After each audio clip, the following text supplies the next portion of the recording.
Break के बाद आपको एक बड़ी खबर महाराष्ट्र से बताने जा रहा हूं। महाराष्ट्र में चुनाव से पहले मुख्यमंत्री एकनाथ शिंदे ने एक बड़ा ऐलान किया है। सीएम शिंदे ने महाराष्ट्र में लाडली बहन योजना के तर्ज पर लाडला भाई योजना शुरू करने का ऐलान किया है। अब महाराष्ट्र में 12वीं पास करने वाले युवाओं को 6,000 रुपए हर महीने मिलेंगे, डिप्लोमा करने वाले युवाओं को 8,000 रुपए हर महीने मिलेंगे और ग्रेजुएट युवाओं को 10,000 रुपए हर महीने महाराष्ट्र सरकार देगी।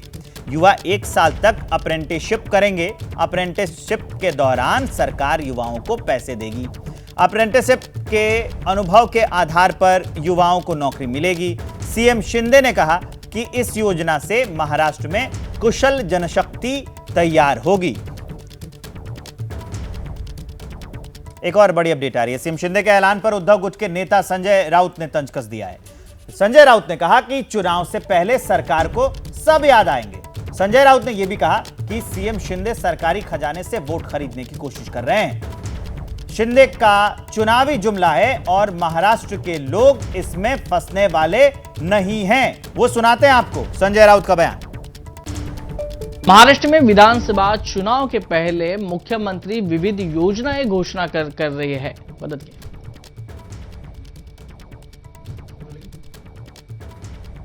महाराष्ट्र में कुछ ही दिनों में विधानसभा का चुनाव होने जा रहा है और उसके पहले ही महाराष्ट्र सरकार विविध योजना की घोषणा कर रहा है।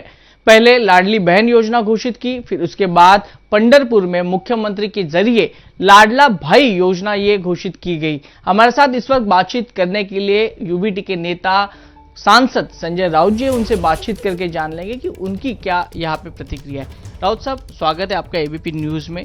जिस प्रकार से, जिस गति से हम आगे जा रहे हैं विधानसभा चुनाव के लिए, उसी गति से, वेगवान गति से योजना भी यहाँ पे लाई जा रही है। देखिए, चुनाव के समय, चुनाव से पहले चुनाव पूर्व बजट जो होता है, चाहे केंद्र का हो या चाहे राज्य का हो, वो पूरा चुनावी प्रचार बजट होता है। जो भी पैसा दिया जाता है या उसका आवंटन होता है, वो चुनाव को ध्यान में रखकर किया जाता है। योजनाएं जैसे महाराष्ट्र में लाडली बहन योजना, अब तक आपको लाडली बहन की कभी याद नहीं आ गई। चुनाव आ गया तो लाडली बहन, लड़ला भाऊ, भाई, ये होता रहता है। नरेंद्र मोदी जी जो करते हैं वही उनके नीचे के लोग करते हैं। पैसा स्टेट का होता है और ये एक जरिया होता है वोट खरीदने का सरकारी पैसे से, अधिकृत तौर। यानी आप कह रहे हैं कि सरकारी तिजोरी से पैसे डालकर ये वोट खरीदने का तरीका। लेकिन महाराष्ट्र में अब ये वोट खरीदने की मशीन बंद हो गई है। महाराष्ट्र के ऊपर 8 लाख करोड़ का कर्जा है। आप कहाँ से लाएंगे पैसा? आप लोगों को मूर्ख बना रहे हो। चुनाव को 2-4 महीना है, 2-4 महीने के बाद ये सब डामाडोल होने वाला है। मिनिमम सपोर्ट प्राइस जो किसानों को देने की जरूरत है, उसके बारे में आपके पास कोई योजना नहीं। बेरोजगारी महाराष्ट्र में बढ़ रही है, उस बारे में आपके पास रोजगार देने की योजना नहीं। महाराष्ट्र से बड़े बड़े उद्योग गुजरात में आप लेके जा रहे हो, उस बारे में हमारे मुख्यमंत्री और उप मुख्यमंत्री जी के मुंह पर ताला लगा है। चुनावी योजना है, चुनावी जुमला है और कुछ नहीं। पर इससे आपको नहीं लगता कि महाराष्ट्र की तिजोरी पर परिणाम हो सकता है? देखिए, तिजोरी की चिंता किसको है महाराष्ट्र की? बस चुनाव की राजनीति है, चुनाव जीतना है और क्या है।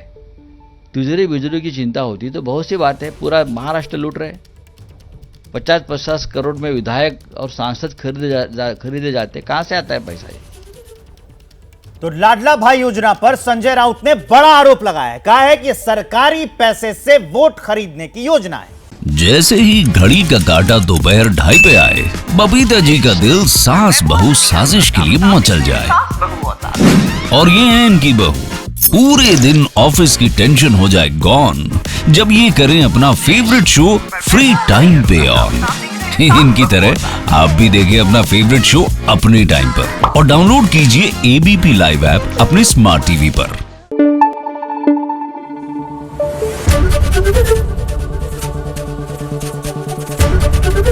एबीपी न्यूज आपको रखे आगे।